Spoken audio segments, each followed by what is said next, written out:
Raghavendra project కీర్తిశేషులు నా తండ్రి బివి మోహన్ రెడ్డి గారు ఆ రోజున ఇక్కడ ఉన్నటువంటి నదిలో నీళ్ళని ఎత్తిపోతల పథకం కింద పెట్టినటువంటి ప్రాజెక్ట్ ని సోగునూరు ఏదైతే స్టేజ్ 1 స్టేజ్ 2 ని మోటార్లు ఆన్ చేసిన తద్వారా ఈ రోజు నందవరం మండలంలో కొన్ని గ్రామాలు అదే విధంగా ఎమ్మిగనూరు మండలంలో కొన్ని గ్రామాలకు ఈ రోజు నదిలో పోతున్న నీళ్ళని ఈ రోజు రైతులకు పొలాలకు అనుసంధానం చేసే కార్యక్రమంలో లిఫ్ట్ ఇరిగేషన్ ఈ కార్యక్రమాన్ని ప్రారంభించడం జరిగింది.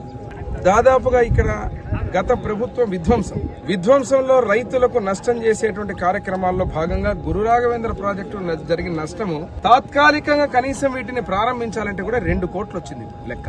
నిన్న కలెక్టర్ గారికి పోయి ఆ 2 కోట్లు ఇవ్వాలంటే ఆయనే ఆశ్చర్యపోయే పరిస్థితి.